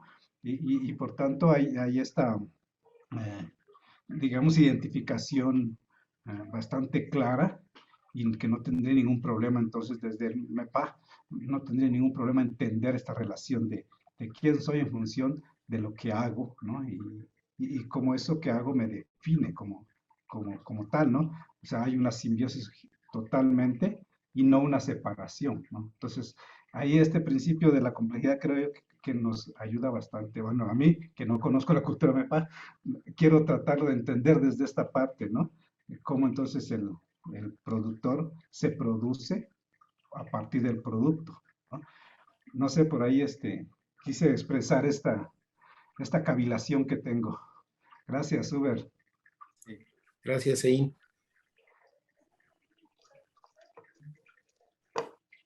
Uber, no sé si tomas tú la palabra o... Sí, sí, bueno, justo a lo que que dice ¿cómo se llama? Bueno, ¿Sein? Sí. Sí, bueno, justo eso, sí, tiene bastante razón, ¿no? En que en la comunidad justo, no existen esas separaciones, ¿no? Y eso es un ejemplo muy claro en las plantas, por ejemplo, cuando tú dices árbol de guayaba, ¿no? Como si el fruto le perteneciera al árbol. Y en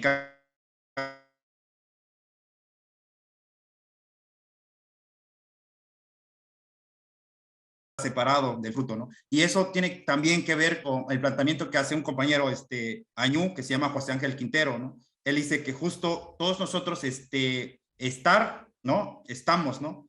Todos estamos en el mundo, pero lo que nos va a diferenciar es justo el hacer del mundo, ¿no? Así, el hacer de una comunidad es lo que va a distinguir de la otra.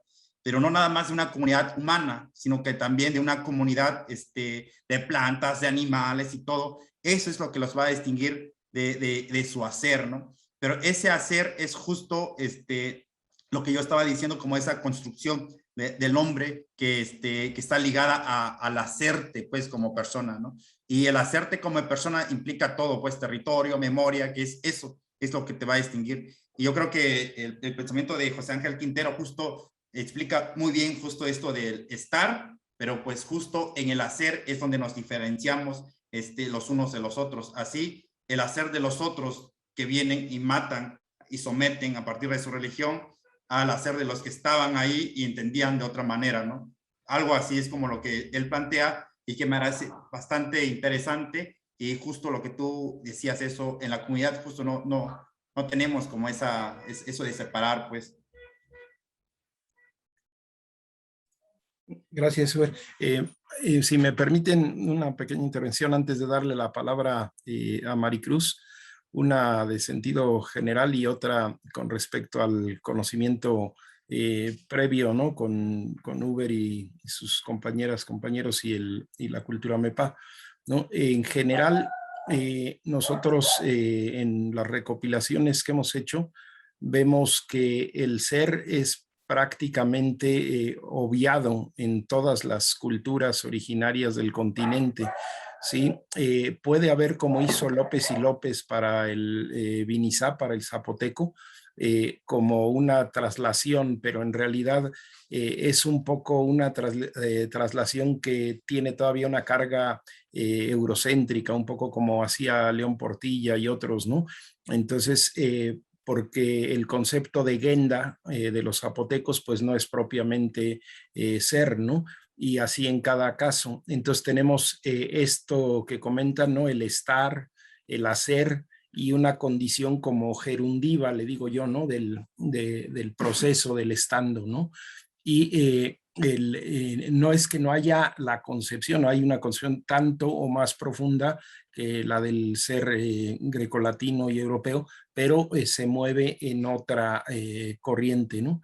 Y bueno, comentarles también en el trabajo que se hizo en el colectivo Jumamepa, ¿no? Se habla de estos conceptos que menciona Uber, que están ligados como en toda cultura, y un conjunto de conceptos que se interrelacionan, ¿no?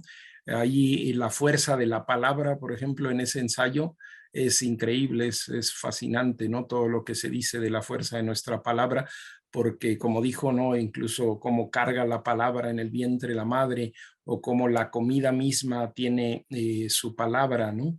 Y la dimensión del trabajo y esta posibilidad también de pensar y sentir la comunidad y la lucha desde la perspectiva del trabajo en una posibilidad de futuro, ¿no? Y la vida del presente que tenemos como pueblos originarios, ¿no? Y toda la parte de las narrativas también, porque lejos, digamos, de calcar, ¿no? El término poesía, pues lo que se hace es recuperar los géneros retóricos, por decirle de alguna manera, que el MEPA tiene y que cada comunidad tiene, como estas historias de Minxcuecha del Purépecha, pues las que son propias de la cultura MEPA o de cada cultura, ¿no? Adelante, Maricruz, con la palabra. Y luego Masic. Bueno, pues muchas gracias. Solamente quería dejar clara mi posición en relación cuando decía lo importante es la esperanza, y la esperanza es una construcción colectiva, y es desde adentro y es desde afuera y es desde por donde se pueda, con esta convicción. En ese sentido, vienen dos preguntas, y me disculpo porque yo no llegué puntual y a lo mejor ya se había planteado esto. La primera es, no me queda muy claro el asunto de cómo se da el nombre y cómo al final de tu vida ya lo adquieres. En ese tránsito me preguntaba, bueno, a ti nos estamos dirigiendo como Uber Matiwa, ¿sí? Dices, ¿esto no es un nombre entonces? ¿O hay como diferentes connotaciones de tu estar en este mundo MEPA, ¿no? O sea, esa parte me queda confusa. Y una petición sería, ¿desde dónde tú, como un joven MEPA, ha sido tu construcción social? Porque hablaste de los que se fueron a buscar su nombre a otro lugar, a Estados Unidos, o los que ya tuvieron la oportunidad de hacer un posgrado, y dices, bueno, significa que en esta sociedad, pues hay recursos para algunos, o los han buscado, o algo así, y esto suma. O sea, yo entiendo que las violencias están en todos nosotros. O sea, y desafortunadamente en los pueblos originarios, pues se exacerban, ¿sí? Por la discriminación, por la lengua, por la discriminación de género, por la discriminación estructural, económica. O sea, efectivamente, pero todos estamos en este mismo sistema que se caracteriza por eso, por la depredación, por la fragmentación. Lo que menos importa es la vida, ¿sí? Visto efectivamente desde la economía, desde el dinero. Entonces, en ese sentido, a mí me gustaría conocerte como persona que ha logrado, si entendí bien, pues estos estudios que te han permitido verte y ver tu cultura desde otra perspectiva y además actuar, si bien entiendo, en la propia incidencia de visibilizar todas estas contradicciones que pueden estar también plasmadas desde las diferentes voces representadas por estos poetas que nos acabas de denunciar, ¿no? Entonces, pues quiero escuchar, o sea, para mí la primer contradicción es que nos estemos dirigiendo a ti como Uber, y es mi ignorancia de tu propia formación o de tu propio contexto sociocultural, ¿sí? Eso sería todo y muchas gracias con todo el respeto. Gracias, Maricruz. No sé, Sí, Uber, si contestas o sí. damos más palabra. Sí. ¿Contestas? Adelante. Contesto rápidamente. Sí, justo, no estamos, bueno, no estoy hablando, digamos, del nombre común, ¿no? Porque justo el nombre Uber, por ejemplo, pues ni siquiera es MEPA, ¿no? Es un nombre que tiene que ver con un nombre común, Juan, Pedro, Pedro, María, o sea, nombres que tienen que ver con la cuestión de que nos dieron nombre cuando llegaron, la colonización, como se hizo con muchas culturas. Y justo no es ese nombre el que está hablando, más bien este nombre que tiene que ver con la construcción de una identidad, con un nombre, digamos, en términos de filosofía, de la ontología, ¿no? Del hacer de alguien, ¿no? Entonces, justo no estaba como hablando del nombre común, por decir Uber, Juan, ¿no? Y siguiendo un poco, si se rastrea más esto, pues el nombre, digamos, este nombre común que decimos Juan, en la cultura MEPA, pudo también tener su origen, una forma de ser en las ritualidades, ¿no? Supongamos que un niño nace con su hermano animal, que es una serpiente, y le hacen el ritual de la serpiente en la orilla del río. Podría ser un niño que se llame serpiente de río, por ejemplo, y que tiene que ver con el hermano animal, pero también tiene que ver que la comunidad de la familia va a respetar a ciertos animales, de no matar a ciertos animales, porque tiene que ver que cada quien va a tener un animal dentro de la familia, ¿no? Esa forma, por ejemplo, ya se perdió, no existe. Igual que el ritual de la Stamba ya no se está haciendo, igual que ya no existen los abuelos poetas de mantis, por ejemplo, ya no se piden las novias, porque tiene que ver con ha cambiado también la cultura. Y la otra es, ¿cómo adquieres el nombre? Dices tú, ¿no? No se adquiere el nombre. Cuando alguien se va a trabajar, dice, Magayambi, voy a buscar mi nombre. Cuando alguien muere, se dice, Nijanumbi, le llegó el nombre. Pero cuando alguien está muerto, dice, los vivos construyen el nombre por nosotros, ¿no? Y los vivos dicen, los muertos construyen el nombre. O sea, el nombre nunca llega. Ese es el punto, que el hombre siempre va a estar en construcción. Desde este mundo también va a estar en construcción cuando te mueras, ¿no? Nunca va a llegar ese nombre. Es eso que te va a mantener, construirte en el mundo, ¿no?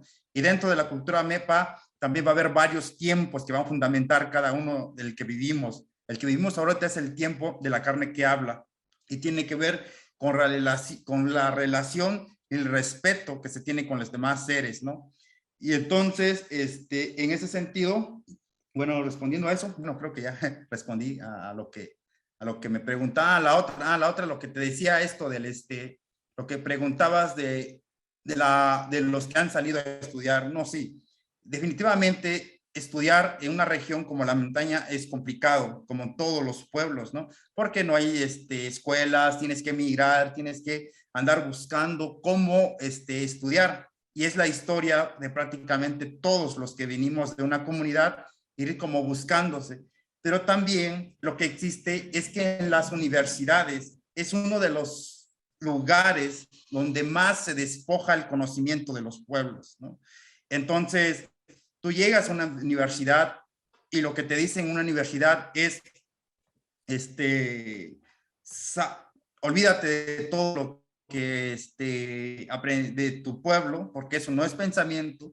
Y justo ese mismo, digamos, es la imposibilidad que nosotros, junto con otros compañeros, nos enfrentamos cuando estudiamos en la Universidad de Guerrero. Y lo que nos dijeron prácticamente que no podíamos plantearnos una investigación sobre el pensamiento de la cultura MEPA, porque eso de entrada no es filosofía, eso de entrada es mitos, ¿no? Y hubo un compañero que estaba trabajando quiso hacer un ensayo sobre pensamiento de la filosofía MEPA. El maestro le agarró en la hoja, lo rompió y le dijo, te dije que si vuelves a hacer esto, te voy a mandar a la primaria, ¿no? Entonces, eso es lo que justo sucede en las escuelas, pues, ¿no? Y más como que en las universidades existe todo este pensamiento de despojo sobre lo propio, porque en las escuelas de filosofía, si quieres ir a la UNAM, por ejemplo, si quieres decir las historias, ¿no? Las escuelas de intercultural, por ejemplo, que se supone que su eje debe ser la interculturalidad, aunque muchas escuelas interculturales lo que quieren es desaparecer la licenciatura de lengua y cultura, por ejemplo, ¿no? Pero en las escuelas de filosofía, por ejemplo, no están viendo el pensamiento de los pueblos. O sea, estamos leyendo, yo mismo estuve leyendo, metiéndonos en cosas de Sartre, en cosas de Heidegger, en todos los pensamientos. Es como lo que uno están enseñando en la universidad, pensamientos realmente de afuera, ¿no? Entonces, muchos de los compañeros, no en su totalidad, como decía, justo se transforman en este camino, y lo que se quiere también es que esa transformación tiene que ver con las condiciones también, porque no hay, digamos, ¿cómo regresas en tu comunidad si estudiaste ingeniería o si estudiaste bioquímica? ¿Cómo regresas en tu comunidad, no? O sea, ¿cómo regresas en tu comunidad para trabajar? ¿Cómo? O sea, no hay. Entonces, las condiciones son, estudias, te vas, ¿no? Y no regresas, ¿no? Y así hay muchos que se desplazan, van, pero también hay gente que se mantienen, ¿no? O sea, realmente, como lo he visto yo, los que fortalecen una comunidad son la gente que no estudia, ¿no? ¿Por qué lo digo? Porque los que estudiamos, cuando estudiamos y tenemos la posibilidad de trabajar, y esas posibilidades siempre están fuera de la comunidad.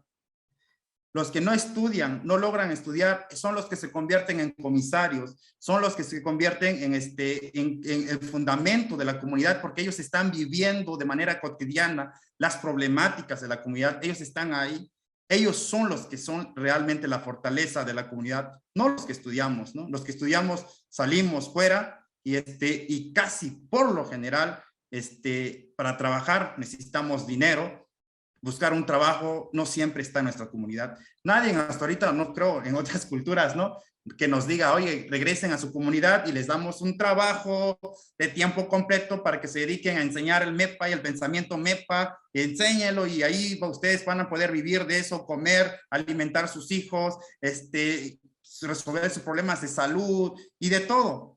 No existe eso, al menos aquí donde yo no lo veo, no hay todavía algo que esté basado sobre eso, pero bueno, se trabaja con lo que se tiene y por eso es muy admirable el esfuerzo que hacen todos los hijos de cada cultura por regresar a su comunidad, por trabajar contra marea con estos temas, y es como lo que decía yo, la metáfora de alguien que se está ahogando en un mar. Esos pataleos es de esa gente que justo lo que quiere es vivir y que su cultura se viva justo en una construcción del camino de esperanza, ¿no? Eso nada más. Gracias, Uber. Bueno, estamos ya avanzando en el tiempo, hay 4 manos levantadas, entonces les voy a pedir nada más si hacemos un poco más corta la intervención, o Masic, adelante. Muchas gracias, buenas noches. Pues seguirte agradeciendo, Uber, por compartirnos ahí tu palabra muy bella, toda una poesía, como ya nos decían, y me encanta escucharte. Ahí estamos pujando también en meter a nivel superior la decolonialidad, justo para acabar con esta pues epistemología colonial que no dejan otras epístemes manifestarse a nivel superior, y pues que también los egresados de las universidades vayan a la comunidad, a aportar a la comunidad desde su oficio adquirido. Pero bueno, sí es una gran labor, y sobre todo entender esto que nos plantea tu filosofía, pues de que el mundo no es un mundo dado, sino un mundo dándose, y a partir de que se está dando, hacernos responsables de nuestras acciones y con nuestro actuar ahí pues ir cambiando paradigmas. Pero mi pregunta más bien era, volviendo a lo de los nombres, pues yo camino acá con la comunidad huachichil, y en la tradición chichimeca pues también ahí hay como siembras de nombres. Acá Nehuano toca Omasicuetzpaltonal, pues es un nombre que yo adquirí que tiene que ver con la fecha de mi nacimiento, pues los tonales que le llaman, pero también con un trabajo que tengo que hacer para complementarme. Es parecido, me imagino, a lo que mencionas de la adquisición del nombre. La pregunta es si ustedes también como toman en cuenta las fechas de nacimiento de las personas y las características que se adquieren a partir de, pues, de las energías del tiempo, del día, o nada más el hacer y el trabajo que hacen, o tal vez que deberían hacer, como a veces los nombres que se ponen en la tradición chimeca, es el trabajo que deberían estar haciendo para pulirse, ¿no? Como decimos, como personas. Entonces, si toman en cuenta como el día de nacimiento o fechas calendáricas para esto de los nombres. Sí, ya no se hace, y ahorita seguramente, como te decía, se hizo en algún momento, si nosotros repensamos justo este ritual de Xtamba, que tiene que ver con el hermano animal, el territorio y el nombre, pero actualmente ya no se hace así. Gracias. Sein, adelante. ¿No? José. Buenas noches, muchas gracias por esta plática tan linda, y sobre todo pues también a nosotros nos da sentido de pertenencia, porque este doctorado por eso fue creado para que no se siguiera colonizando este saber de las comunidades a través de las universidades, y este Centro de Investigaciones y Estudios Transmodernos pues busca esa recuperación de los saberes, ¿no? Cómo fortalecernos, cómo tener esa palabra en las diferentes culturas y con una mentalidad pues muy abierta. Y bueno, mi participación es un poquito soncita, pero fíjate que hace muchos años vivíamos en una comunidad de Nerongarícuaro, y un alumno de la Universidad Intercultural, nosotros somos profesores de ahí, nos pidió hacer un dibujo en nuestra barda, porque nuestra barda era blanca, y entonces le dijimos que sí, y pintó un escarabajo rodando el excremento, ¿no? Y pues para nosotros fue el dibujo muy bonito, pero ahorita, después de 10 años, estoy entendiendo el significado de esa pinta. Pues, muchas gracias. Para mí me hace mucho sentido y también se me hace que es algo muy halagador que le haya gustado poder plasmar esa imagen y que todavía está el dibujo del escarabajo rodando una bola de excremento y pues ahora entiendo esta referencia. Muchas gracias y felicidades. Gracias. Ojalá y tu espacio. Eli, tienes la palabra. Sí, pues perdón por otra vez pedir la palabra, pero me surgió una duda en referencia a lo que iba hablando sobre sus respuestas y hacer también una aclaración. Sabemos que estas instituciones persiguen su fin, sin embargo las interculturales, o al menos en Michoacán, ha estado luchando porque realmente o porque las tradiciones y la lengua esté y tenga presencia en estos espacios. Y se puede, claro que se puede, claro que no todas las licenciaturas van a tener su función o todas las profesiones en la comunidad, sin embargo, cada vez veo que hay estudiantes, por ejemplo, en lengua y comunicación intercultural o lengua y cultura, que están reafirmando su identidad y que están regresando a esos espacios y que están ayudando a su comunidad. Entonces, y otros más, porque creo que perseguimos diferentes intereses, también se están aprovechando de las comunidades y también están hablando de estas comunidades desde fuera y utilizando este conocimiento y visibilizando de manera como propia, como no respetando estos elementos simbólicos, rituales íntimos de la comunidad. Eso también me parece que es grave. Gracias. Gracias, Eli. No sé si quieres comentar algo, Uber. No, ya. Ok. Bueno, pues si no hay alguien más que quiera tomar la palabra, no sé si alguno de los compañeros Schwartz o alguien más quiere todavía tomar la palabra. No, ya se salieron, ¿verdad? Pues que ya es noche. Ok, pues con esto cerraríamos. Le agradecemos enormemente a Uber por su tiempo, su desplazamiento y por todo el conocimiento de la comunidad MEPA que nos comparte generosamente, ¿no? Y pues haremos buen uso de todo esto. Y Uber, te comentamos también que en general las sesiones se graban, ¿no? Para compartir. En su momento que esté ya grabada, vamos a editar ahí cuando se fue la luz acá, bueno, la señal acá, te mandamos el link por si es de utilidad para ti, ¿no?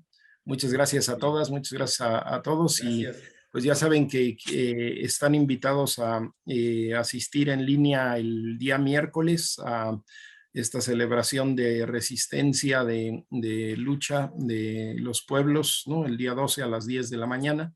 Entonces están bienvenidas, están bienvenidos todos, ¿no?